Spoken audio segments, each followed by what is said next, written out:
તમે વ્યક્તિગત આપો, રાજી થાય, એ તમારા સામેનું ચિત્ર છે. પણ હું એકવાર મુંબઈથી આવતો હતો ને સુરદાસ ટ્રેનના ડબ્બામાં માગતા હતા, મારે આંખ્યું વિનાનું અંધારું. એ તો તમે ચિત્રો બધા ટ્રેનમાં જોયા હોય. મારે આંખ્યું વિનાનું અંધારું, એમાં એક પાટીએ એક માણસ સૂતેલો અને દસિયાનું ચલણ હતું તેજી. એટલે તરત જ એને વિચાર થયો ને, સુરદાસનો અવાજ સાંભળ્યો ને એટલે ખિસ્સામાંથી દસિયું કાઢી અને ઉપરની પાટીએથી આમ સુરદાસ તો દૂર હતો એટલે વચ્ચેના માણસને કીધું કે આ દસિયું સુરદાસને દઈ દો ને. એટલે જેવું દસિયું લઈ અને સુરદાસના હાથમાં દીધું એટલે સુરદાસે દુઆ દીધી, આશીર્વાદ આપ્યો, ભગવાન તમારું સારું કરશે. એક માણસે કોમેન્ટ કરી કે કોનું દસિયું કોને દીધું, સુરદાસે કોને દુઆ દીધી. સુરદાસ સાંભળી ગયો. સુરદાસ એટલું બોલ્યો પાછો વળીને કે હું આંધળો છું, મારી દુઆ આંધળી નથી. એ તો દસિયા વાળાને ગોતી જ લેશે. હે એટલે અમારા દુલા કાગ એમ લખે છે કે તારા આંગણિયા પૂછીને દુખિયા આવે એને આવકારો આપજે. તારા દિવસો પૂછીને કોઈ દુખી આવે. તારો દિવસ માણસની પાસે માણસ નથી જતો, માણસ દિવસની પાસે માણસ જાય છે. હા, કઈક હોય તો થાય ને, કઈક હોય તો આવે ને માણસ. શું કે છે કે માનવીની પાસે કોઈ એ માનવી નો આવે રે, માનવીની પાસે કોઈ માનવી નો આવે રે. માણસની પાસે માણસ નથી આવતો. પણ એ જી તારા દિવસો પૂછીને કોઈ દુખિયા આવે એને આવકારો મીઠો. દિવસો પૂછીને કોઈ આવે સાહેબ, કાંઈક હોય તો કોક આવે આપણી પાસે. હે હવે આપણે સડી પેન માથે હુતરી બાંધીને કોકને ઘેરે આંટા મારતો હોય તો હું આપણે દઈએ એને લ્યો. એક વાત મને બહુ ગમે છે. એક જણ ઓસરીમાં બેઠો હતો ને, એમાં કૂતરું ઘરમાં ગયું પણ પાછું વળ્યું કૂતરું તરત જ. કૂતરાને આઘાત બહુ લાગ્યો કે આ મારા ધક્કા માથે પડે, આમાં ગરધણી કેમ રહી શકતો છે. બઠિયા કાન કરી ગયું, પરસેવે રેબજેબ થઈ ગયું અને ગરધણી સામું જોયું એટલે ગરધણી કહે કાં જાને, કાંઈક હોય તો અમે ન જઈએ, અમે અમથા બનેલી બહાર નીકળી ગયા છું. હાયલું લખ લખ લખ કરતું ત્યાં શું મળે. કાંઈક હોય તો ની વાત છે ને, ન હોય તો કોણ આવે. એમ તારા દિવસો પૂછીને દુખી આવે. આ રાજકુમાર કોલેજના જયારે પાયા છપાણા રાજકોટમાં, આ બનેલી હકીકત, તમામ રજવાડા એમાં હતા રાજકુમાર કોલેજના ખાતમુહૂર્ત વખતે. એમાં કોઈ રાજાએ ધૂળ નાખી, કોઈ આમ રેતી નાખી, કોઈ સિમેન્ટ નાખ્યા, કોઈ પથ્થર નાખ્યા, પણ 10 જણ આલા ખાચર આવ્યા ને એને હોનામોરનો ખોબો ભરીને પાયામાં નાખ્યો. એટલે બીજા રાજાએ કીધું આમ કેમ, કે તમે તો બરાબર ધૂળ ને રેતી ને પથરા નાખ્યા તો બિલ્ડિંગ માટે જોઈએ, પણ મારે તો આમાંથી કોક દાતાર થાવો જોઈએ એટલે મેં રૂપિયા નાખ્યા છે. ડોક્ટર થાય, વકીલ થાય, એન્જિનિયર થાય તો બરાબર, એમાંથી કોક દાતાર થાવો જોઈએ એટલે સોનામોર આપ્યા હતા. અને એ જસના આલા ખાતર ને કોકે કીધેલું હો કે એટલી બધી દાતારી ન હોય, આ તો ગોળ હોય ને આ માખીઓ આવે. અને અડધી રાતે ગોળ મગાવીને આલા ખાતરે કામદારને કીધું તું કે લ્યો આ પડ્યો ગોળ, માખીયું લાવી દો. તો કે માખીયું તો બાપુ દી હોય તો આવે, તો કે માણાનો દી હોય તો કોક આવે. હા, 4 ભીતું રાહડા લેતી ને ગરીબ, હા ગરીબાઈ આટો લઈ ગઈ ત્યાં ન આવે કોઈ. તારા દિવસો પૂછીને કોઈ દુખી આવે તો એને આવકારો મીઠો આપશે. એક માગણ એક નગર શેઠ ને કે શેઠ બાપા એક દસ્યું હોય તો દિયો ને. નથી વયો જા, દસ્યું નથી, પાછો વળ્યો. એક રોટલાનું બટકું દીધું ને ભૂખ બહુ લાગી, રોટલો નથી તો વયો જા કહું. એક જૂના લુગડા તો દિયો, ટાઈટ બહુ વાય છે. લુગડા નથી, દસ્યું નથી, રોટલો નથી, વયો જા. ઓલું માગણ કે તઈ તમે મારા ભેરા હાલો ને, તમારી પાસે કાંઈ નથી, હું અઘોરસરમાં હલવાણા છો, હાલો મારે એકનું માગું બેયનું માગીશ. એક માગણ એક શેઠ પાસે ગયો. સાહેબ કેવા મનના રાખ હોય માણા. શેઠની પાસે જઈને કે શેઠ બાપા કંઈક દો ને, ભૂખ લાગી તો ખાવા દો ને. તા શેઠ કે આ ઇન્કમ ટેક્સ ચડી ગયા, સેલ ટેક્સ ચડી ગયા છે, આ મંદી આવી ગઈ છે, કામદારો હડતાલ ઉપર ઉતર્યા છે, અને આમાં રોટલો ક્યાંથી દેવો? તો ઓલો માગણ દાંત મીડો કાઢવા. એટલે શેઠ કે દાંત કેમ કાઢ્યો? તો મને મારે તો રોટલો જોઈએ, હમણાં તમને નહીં ગયો તો બીજો ઘેરે જાય બીજો દેહે, પણ તું જે દીકરા હલવાણો છો એ હવે આમાંથી ન નીકળી કોઈ દીધું. તું તો હાવ આવી જ ગયો આમાં. હાવ મારે તો એક રોટલો જોઈએ છે, હમણાં બીજે ઘેર જાય બીજો દે. એમ તારા દિવસો પૂછીને કોઈ દુખી આવે. આ ગીત કાગનું છે, અને આની પાછળ મારે એક વાત કરવી છે. પછી મારે એક 10 મિનિટનો ઇન્ટરવ્યુ રાખવો છે. ઇન્ટરવ્યુમાં જેને જવું હોય તો જઈ શકે. માનો કે વિવેક ખાતર ન જતા હોય, વડીલો સામે ફૂકું ન ભરી શકતા હોય, એને ક્યાંય જેટલી ખેંચાય એટલી ખેંચી આવે. જોકે નો ખેંચાય તો વધારે સારું. વ્યસન મુક્તિ હોવું જોઈએ સાહેબ. વ્યસન થકી વ્યાધિ વધે, આળસ વધે અપાર. વ્યસન કરવું છે તો સદશાસ્ત્રનું ભવદધી ઉતરો પાર. વ્યસન કરવું છે તો હરિનામનું વ્યસન લ્યો. તમારે નીમ લેવું છે તો 11 માળાનું લ્યો, ભગવાન શ્રી કૃષ્ણની. સદશાસ્ત્રનું વ્યસન કરો.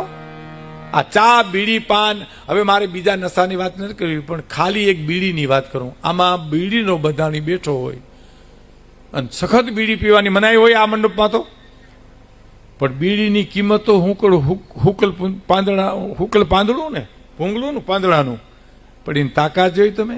3.5 મણની કાયને બહાર કાઢે. હાલ ઉઠ, મોરથા, બહાર નીકળ, મને પી.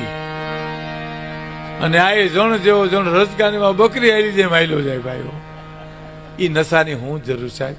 નશો તો અમારે આ સોનલમાં એમ કહેતા કે નશો તો માણહાઈ નો હોવો જોઈએ, નશો તો હરિભજન નો હોવો જોઈએ, નશો તો દાતારી નો હોવો જોઈએ, અને નશો તો માણહાઈ નો હોવો જોઈએ સાહેબ. આપણે નશો આપણી જ્ઞાતિનો નશો હતો.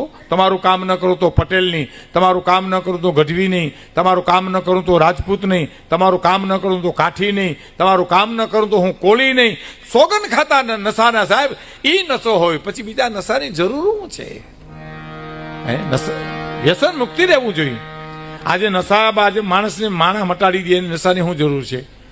2 દારૂડિયા દારૂ પીને ઝાડવે ચીડ્યા ને ડાળું પકડીને હિંચકતા હતા. એમાં એક ભફ દઈને પીડ્યો તો પીડ્યો કે હું પાકી ગયો, તો ઓઈલો કે હું હમણાં પાકી જાય. 2 હેઠા પીડ્યા, દારૂમાં લેલું હતા, ઘોડા ઉપર બેહીને પરગામ જતા હતા. એ બીડીયું હળગાવી હતી. બીડીયું કાંઈ પવનની જગ્યાએ નહીં, પછી ઘોડાને ઊંધા કર્યા. બીડીયું હળગાવી દીધી પણ પાછા હમા ન કર્યા. તે તો આવ્યા ગામડે, પોતાને ગામે જ આવે ને, તો જ્યાં ગામથી નીકળ્યા હોય ત્યાં જ. એ ગામના પાદરમાં જ્યાં આવ્યા હતા, એક જણો બીજાને કે આપણા ગામ જેવું પાદર છે, બીજો કોઈ લીમડો એવો છે. લેલું તો એમ જ હોય. પછી ઘોડા તો ઘરના એવા અહીંયા તી લોહીથું નાખી ફળિયામાં. ને એક જણાની પત્ની નીકળ્યા તો પીડ્યો કે બેન તમને ક્યાંક ભાળ્યા હોય એમ લાગે છે. અરે ક્યાં ભાલ્યા હોય? જિંદગીના તારી આરે પાનારા પડ્યા, આમાં ક્યાં ભાલ્યા હોય? કહેવાનો મિત્રો મારો અર્થ એવો છે, નશો તો માણહાઈનો હોવો જોઈએ સાહેબ. નશો તો માણસનો હોવો જોઈએ. ભગવાને આપણે માણસ બનાવ્યા છે. 2 પગ 2 હાથ બુદ્ધિ મને તમને ઈશ્વરે બુદ્ધિ આપી છે. અમારી દીકરી છે, અમારી બેન છે, અમારી માં છે. પછી બીજા નશાની શું જરૂર છે?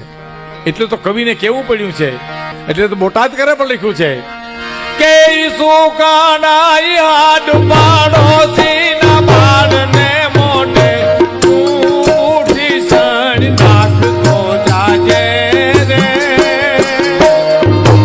મળવું હોય તો આપતો જાજે. સુકાનાઈ હાડ પાડોશીના બાળને મોઢે ઉઠી સણ નાખતો જાજે.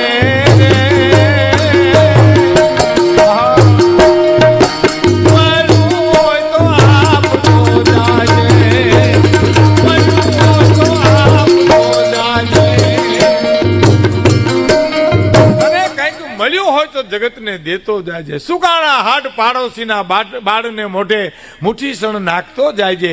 તને કંઈક મળ્યું હોય તો આપતો જાયજે. કે ભગવાન કૃષ્ણએ જાહેરમાં નિવેદનો કર્યા છે. જેને મહાભારત વાંચ્યું છે એને ખબર છે. 2 વ્યક્તિની હારી એને એકાંતમાં ચર્ચા કરી છે. એક કર્ણ કુંતા જણો જાયો, બન્યા ભગવાન ભિખારી. સાહેબ કરણની વાત જવા દો, જુદી વાત છે આખી. હા, પરમ પૂજ્ય પાંડુરંગ દાદા તો એમ કહેતા કે કરણની બહાદુરીમાં અર્જુનની કોઈ તાકાત નથી સાહેબ, બાણ ચડાવી શકે, પણ શક્તિ બધી દુર્યોધનના પક્ષમાં, અધર્મના પક્ષમાં જઈ અને ખર્ચાઈ ગઈ સાહેબ. એમ ઘણા માણસો શક્તિશાળી હોય પણ અવળે રસ્તે એની શક્તિ વપરાઈ જતી હોય. 3 વર્ષથી ભગવાન કૃષ્ણે કરી યુદ્ધ કર્યું નથી પાંડવોએ, સમજી લેજો. પાંડવોએ યુદ્ધ કર્યું નથી, યુદ્ધ આવી પડ્યું છે. યુદ્ધ આવી પડે એટલે કરવું, એનો સંદેશ કૃષ્ણ મને તમને મહાભારત ગીતા દ્વારા આપે છે. 1 વૃષ્ટિ કરી, દુર્યોધન સમજ્યો નહીં, દુર્યોધન. બીજી વૃષ્ટિ કરી, ન સમજ્યો. પણ ત્રીજી વાર જયારે કૃષ્ણ ગયા ને તે તો ભયંકર બોલ્યો છે. દુર્યોધન એટલે અધર્મ છે, અધર્મ ગમે એ બોલી શકે સાહેબ. ધર્મને જ બંધન છે, ધર્મ છે. ધર્મ એટલે માણાને કેમ બોલવું, કેમ વિચારવું, કેમ જીવવું એની વાત છે. બાકી જે માણા નથી નાથ મોરડો કાઢ નાખ્યો ને હું લેવા દેવા છે. એની એક બીજી વાત તમને કરી દઉં. ધર્મ છે ને એને કેળે જ હાલવું પડે સાહેબ. અધર્મ ગમે ત્યાંથી આવે. રાવણ અધર્મ છે, વેશ પલટો કરીને પણ સીતાનું હરણ કરી શકે. આબમાંથી ઉતરે, ધરતીમાંથી નીકળે, ગમે ત્યાંથી આવે. રામને લંકામાં જવું હોય એને પાળ જ બાંધવી પડે, કારણ કે રઘુકુળનું સંતાન છે. એનાથી જેમ તેમ હલાય નહીં, જેમ તેમ બોલાય નહીં. એમ દુર્યોધન તો અધર્મ છે, એને ત્રીજી વૃષ્ટિ કરવા માટે કૃષ્ણ આવે છે ત્યારે એમ કે છે કે તમે દેવકી વસુદેવના દીકરા છો. જો દુર્યોધન કહે છે, ભગવાન કૃષ્ણ કે હા, કે તો બહુ રૂપાળા છે તમારા માતા પિતા, તમે કેમ કાળા છો? હદ કહેવાય ને. પછી શું કીધું ખબર? તમે જશોદા નંદબાબાના દીકરા પણ કહેવાના છો? તો હા, એ બહુ રૂપાળા છે, તમે કેમ કાળા છો? કે હું કાળો એટલા માટે છું, તારો કાળ થઈને આવ્યો છું એટલે હું કાળો છું. અને ત્રીજી વસ્તુ જયારે નિષ્ફળ ગઈ ત્યારે સભામાં નજર કરી, કર્ણને ઈશારો કરી અને લઈ જઈશ. કર્ણ મારી સાથે ચાલ. સાંભળજો મિત્રો, એક ખટાટોપ ઝાડને છાંયે કર્ણને બેહાડીને અખિલ બ્રહ્માંડનો માલિક એને સમજાવે છે, કર્ણ તું દાસી પુત્ર નથી, તું સુત પુત્ર નથી, તું કુંતીનો કુમાર છો, તું પાંડવોનો મોટો ભાઈ છો. તું દુર્યોધનનો સંગ છોડી દે ને પાંડવોના પક્ષમાં આવી જા. કર્ણનો જવાબ સાંભળજો કે બહુ મોડું થઈ ગયું કૃષ્ણ, હવે તો બહુ મોડું થઈ ગયું. સુત પુત્ર દાસી પુત્રના મેણા સહન કરીને મારા કાળજા વિંધાઈ ગયા છે. હવે મિત્રતા બાંધી છે, મિત્રતાને હું દગો ન આપી શકું. હવે તમારામાં ત્રેવડ હોય તો અર્જુનને હણગારી રણ મેદાનની માલી પર આવજો, હું રાહ જોઉં છું તમારી. પણ આ વાત તમારી પાસે રાખજો ધર્મરાજાના કેશોમાં, નકર મારા મોટા ભાઈ મને મોટો ગણીની સત્તાનો સ્વીકાર નહીં કરે. કોણ? આ ઉદારતા કર્ણની છે સાહેબ. દુર્યોધનને કેશ ભાઈ, ધર્મરાજાને કેશો નહીં, હું તમારો મોટો ભાઈ કર્ણ છે, નકર ગાદીનો નહીં સ્વીકાર કરે. નીકળી ગયો ત્યાંથી. અને બરોબર રણ મેદાનની માલિપા રથનું પૈડું મીંડું ધરતીમાં ગળવા, શ્રાપ હતો.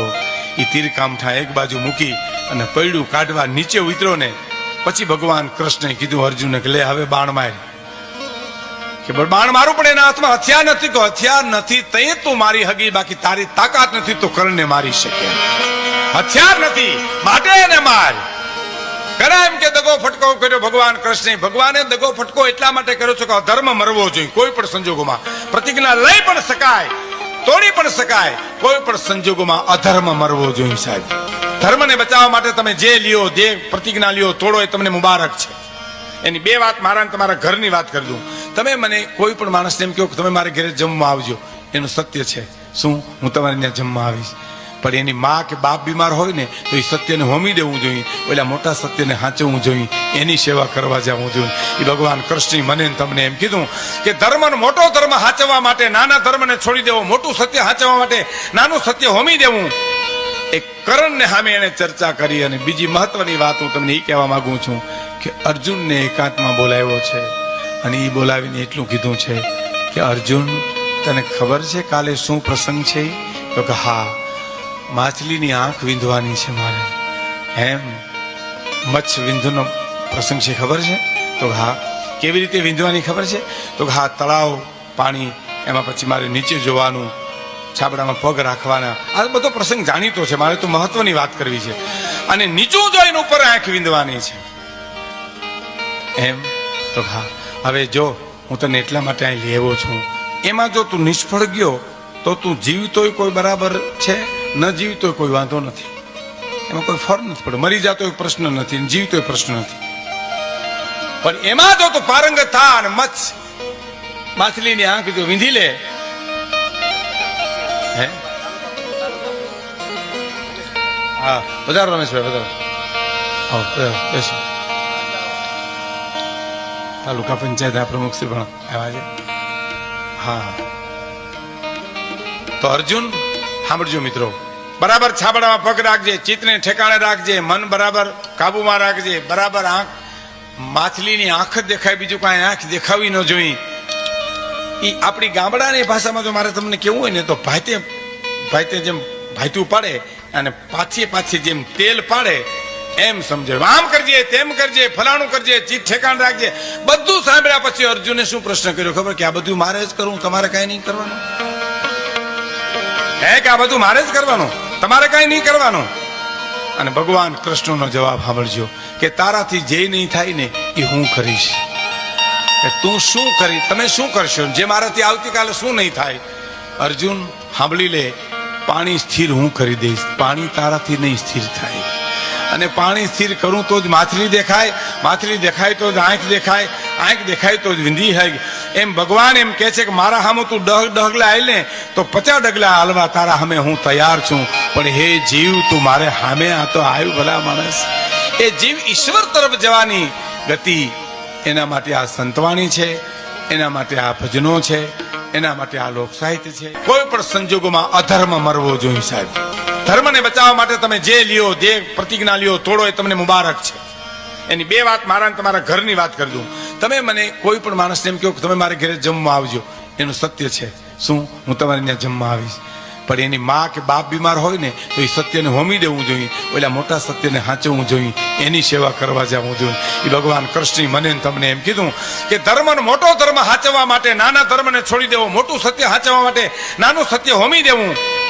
એક કરણને સામે એને ચર્ચા કરી. અને બીજી મહત્વની વાત હું તમને એ કહેવા માંગુ છું કે અર્જુનને એકાંતમાં બોલાવ્યો છે અને એ બોલાવીને એટલું કીધું છે કે અર્જુન, તને ખબર છે કાલે શું પ્રસંગ છે? તો કે હા, માછલીની આંખ વીંધવાની છે મારે. એમ મત્સ્ય વિંધનો પ્રસંગ છે, ખબર છે? તો હા. કેવી રીતે વીંધવાની ખબર છે? તો હા, તળાવ પાણી, એમાં પછી મારે નીચે જોવાનું, છાબડામાં પગ રાખવાના, આ બધો પ્રસંગ જાણીતો છે, મારે તો મહત્વની વાત કરવી છે. અને નીચું જોઈને ઉપર આંખ વીંધવાની છે.